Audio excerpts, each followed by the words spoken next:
This man, this woman, that the world wants. They are not born, they are made. And they are self-made. Not in the sense of financial wealth, but in the far more profound sense of character. It is a daily process of construction. Every time you choose the harder right over the easier wrong, you are laying a foundation stone of integrity. Every time you push through procrastination and do the work, you are adding a brick of discipline. Every time you read a book that challenges your assumptions, you are opening a window of wisdom. Every time you treat someone with kindness when you could have been cruel, you are decorating the halls of your soul with grace. This is the great work of your life. Your career, your relationships, your hobbies. They are all just the scaffolding around the magnificent structure of the self you are building. Do not neglect the construction.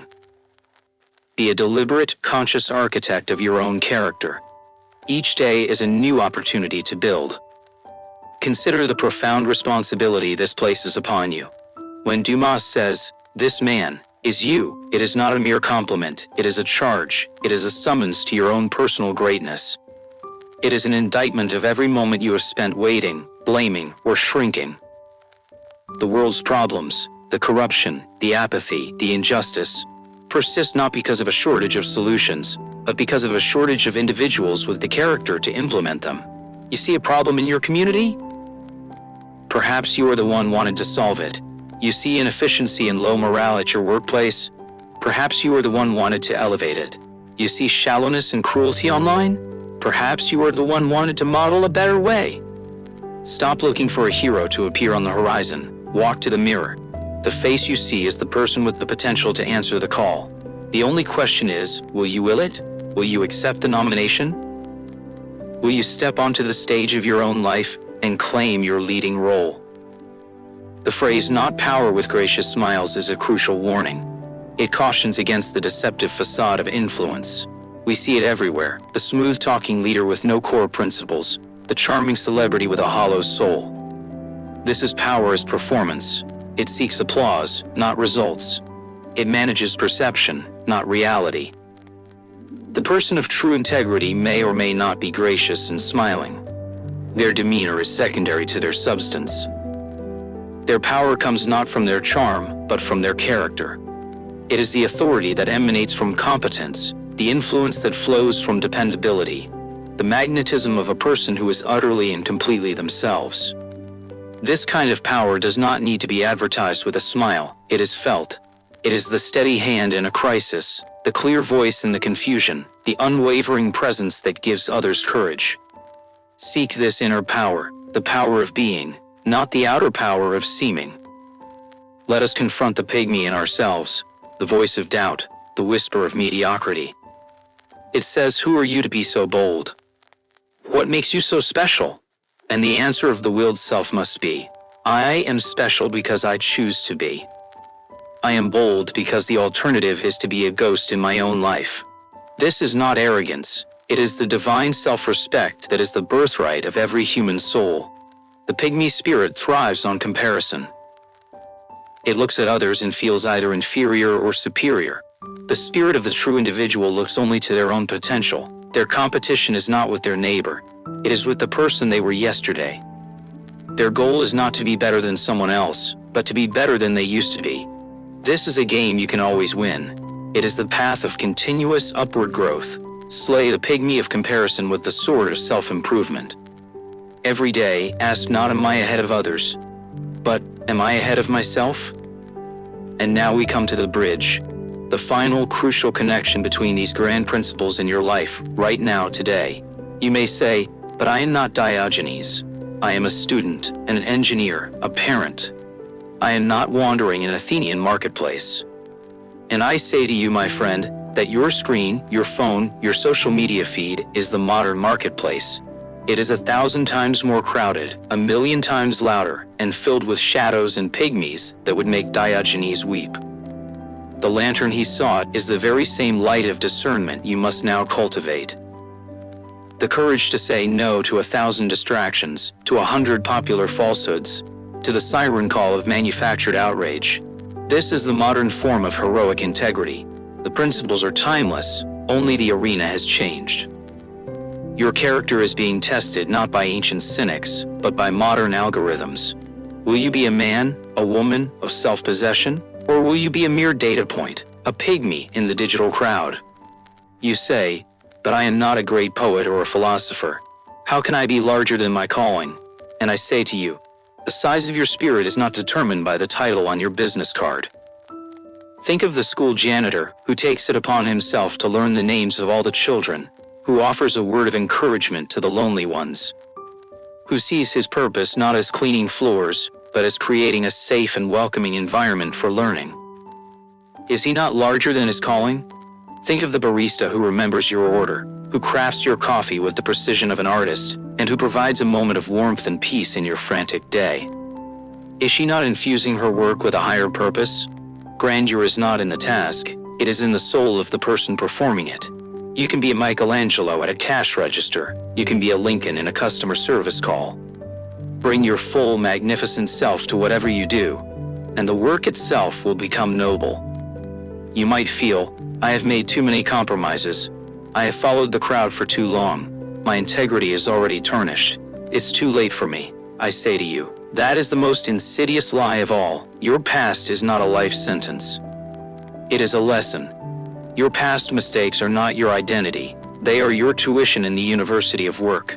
The moment you decide to change, the moment you will it, is the moment you are reborn. The past has no power over the present moment. Think of a ship that has been sailing off course. Does it matter that it was off course for 10 days or 10 years? What matters is that today, right now, the captain seizes the wheel and turns it towards the North Star. The past course is irrelevant. The new heading is everything. Your will is the captain of your soul. Seize the wheel. Your new heading is integrity. Your destination is purpose. The time to make that turn is not tomorrow, not next week. It is now, in this very second. Let's make this intensely practical. Tomorrow morning when you wake up, you will face your first test. It might be the temptation to hit the snooze button, a small vote for sloth over discipline. It might be the urge to mindlessly scroll through your phone, a small vote for distraction over intention.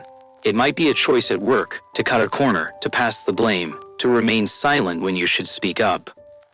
These are the tiny battlefields where your character is won or lost. Do not wait for a grand dramatic crisis to prove your manhood or womanhood. The person wanted by the world is forged in these microscopic daily decisions. Choose to get up. Choose to focus. Choose the hard right. Each tiny victory strengthens your will. It's like weaving a cable, thread by thread. A single thread is weak, but 1,000 threads woven together can pull a battleship. Weave your cable of character, one small integrity-filled choice at a time. Start tomorrow. I want you to conduct an audit of your own mind. For one day, carry a small notebook or use a note on your phone. Every time you find yourself making a decision, big or small, ask yourself, am I making this choice based on my own principles, or on what someone else will think? Be brutally honest. Are you choosing your clothes, your words, your actions based on a desire for approval, or a commitment to your own authentic self? At the end of the day, look at your notes. You may be shocked at how often the pygmy of public opinion is sitting at the controls of your life. This is not an exercise in self-flagellation. It is an act of liberation. Awareness is the first step to change. Once you see the puppet strings, you have the power to cut them. This simple exercise will give you a clearer picture of your own mental landscape than a dozen psychology books. It is the beginning of taking back your own mind. Now, let's talk about your media diet. Just as the food you eat builds your body, the information you consume builds your mind. Are you feeding your mind a diet of junk food, gossip, outrage, mindless entertainment, and the validation-seeking posts of others? Or are you feeding it nutritious, protein-rich substance, the great books, thoughtful articles, challenging documentaries, the biographies of men and women of purpose? A pygmy mind is fed on pygmy content. A giant mind requires giant ideas. For 1 week, I challenge you to make one simple swap. Replace 30 minutes of mindless scrolling with 30 minutes of reading a biography of someone you admire. A Lincoln, a Curie, a Franklin, a King. Immerse yourself in a life lived with purpose. Let their examples soak into your subconscious. This is not about imitation, it is about inspiration. It is about reminding yourself of what is possible for a human soul that dares to be great. You will feel the difference in your own thinking almost immediately. The development of character requires solitude. In the silence, you can finally hear your own voice. The crowd, with its constant chatter, drowns it out. I implore you, schedule time to be alone with your own thoughts, with no phone, no music, no distractions. Take a walk in nature. Sit quietly in a room for 15 minutes. Use this time to ask yourself the great questions. What truly matters to me? What are my non-negotiable principles? What is the purpose I wish to serve? What kind of person do I want to become? Let the answers bubble up from the depths of your being. Diogenes found his scorn for pygmies in the noise of the marketplace, but he surely forged his own philosophy in the quiet of his own mind. Your integrity is not found in the external world, it is discovered in the internal one. The silence is not empty, it is the sanctuary where you meet your true self. Do not fear it. Seek it out as the precious resource it is. Your convictions must be tested to be strengthened, just as a muscle must be exercised. Therefore, do not pray for a life free of challenges, pray for the strength to meet them. When you are faced with a situation that tests your integrity, do not see it as a misfortune. See it as a gift. It is an opportunity sent by the universe to graduate to the next level of your own development. The young architect who said no to the unethical contract. That was not a problem. That was her final exam in the course on professional integrity, and she passed with flying colors. Every time you stand your ground, every time you choose character over comfort, you are not just passing a test, yet you are absorbing the strength of the obstacle you overcame. You are building what I call character muscle. And the more you build it, the easier it becomes to lift the heavier weights of life's great moral challenges. Welcome the test. It is how you grow. Now, let us bring this fire into the world. Your revitalized character is not meant to be kept in a display case. It is meant to be used. It is a light meant to be shown. I charge you to perform one small, anonymous act of integrity this week. It could be returning a shopping cart when no one is watching. It could be admitting a small mistake at work that no one would have noticed. It could be leaving a positive, thoughtful comment on an article when the rest of the comments are a cesspool of negativity. Do it not for reward or recognition, but for the simple reason that it is what a person of character does. This is how you begin to change the world, not with grand pronouncements, but with a million small acts of decency that, together, raise the tide of civilization. Your single act of quiet integrity is a vote for the kind of world you want to live in. It is a quiet rebellion against the pygmy spirit. Cast your vote. Start a revolution of character, beginning with you. The time for theory is over. The time for contemplation has passed. Now is the time for thunderous, decisive action. All the philosophy in the world is useless dust if it does not translate into a changed life. The world is groaning under the weight of well-intentioned talkers and armchair idealists. It is crying out for doers, for men and women whose hands are as calloused with effort as their minds are sharp with principle. What is the one thing you know you should do, that you have been putting off out of fear or lethargy? What is the no you need to say? What is the yes you need to commit to? The chasm between the person you are and the person you want to be is bridged by a single thing: action. Not tomorrow, not when you feel ready. Ready is a myth created by the pygmy of fear. Your will, and your will alone, is the agent of your transformation. Summon it, command it, act now. So, my friends, my fellow architects of the soul, we stand at a precipice of decision. Behind you lies the comfortable valley of conformity, the land of the pygmies, where you can live a life of quiet desperation, never knowing your own strength. Before you lies the rugged, windswept mountain of individuality. The climb will be arduous. The winds of criticism will howl. You will be tempted at every step to turn back. But I promise you this, the view from the summit is worth 1,000,000 lifetimes in the valley. From that peak you will see the world not as a threat, but as an opportunity. You will see yourself not as a victim of circumstance, but as a master of your destiny. You are the one the world is waiting for. You are the answer to the advertisement that is posted on the door of this very age. The question is no longer where is the man. The only question that remains is, will you be that man? Will you be that woman? The choice is yours. The power is yours. The moment is now. And now, I turn to you directly. This is not the end of a speech, it is the beginning of a movement. A movement of self-possessed, purpose-driven individuals who will remake this world from the inside out. But a movement requires momentum, and that begins with declaration. It begins with you. Right now, in the space below this video, I want you to make your stand. I want you to plant your flag. Answer this question, not for me, but for yourself. Comment below with the one great ambition you will now pursue without hesitation, infused with this new spirit of purpose. Is it to build that business with integrity? To create that work of art without compromise? To become that leader who elevates others? Write it down. Let the world bear witness to your decision. Let this act of typing be the first hammer blow in the forging of your new reality. Do not be timid. Proclaim your grandest ambition to the heavens. Next, I want you to transform that declaration into immediate velocity. Ambition without action is a beautiful corpse.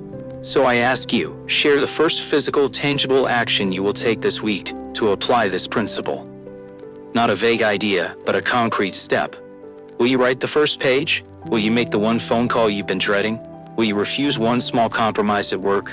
Will you schedule 30 minutes of solitude? By stating your first step, you are giving your ambition feet. You are turning a dream into a plan. You are telling your brain, this is real, we are doing this now. This community, this fellowship of strivers, will be your witness and your encouragement. Let us fill the comments not with idle chatter, but with the sound of 1,000 first steps being taken in unison. This is how we build momentum. This is how we start an earthquake of change, with the tremor of a single, decisive step. Tand Shar. Finally, for those of you who are in the thick of the fight, for those of you facing your own Alps of doubt or your own marketplace of scorn, I issue a special invitation. Do not suffer in silence. That is the way of the pygmy. The way of the giant is to stand and face the challenge head on. Declare your challenge in the comments. State the obstacle that stands before you. I am afraid of being rejected. My workplace culture is toxic. I don't know where to start. This act alone is your first step towards conquering it. To name your dragon is to rob it of half its power. And know this, you are not alone. This community will stand with you. The comments section will become a war room, a council of allies, a place where those who have climbed their own mountains can reach down and offer a hand to those who are just beginning their ascent. Declare your battle, and let this fellowship of eagles be the wind beneath your wings. Go now. Go from this place and begin the magnificent work of becoming the person you were born to be. The world is calling for you, and your own unrealized potential is calling for you. The future is calling for you. Be the man, be the woman, who is larger than their calling, who will not lose their individuality in a crowd, who has the courage of their convictions, and who sees in their daily work the grand and glorious opportunity to forge a character of steel and a soul of fire. Go forth and be magnificent.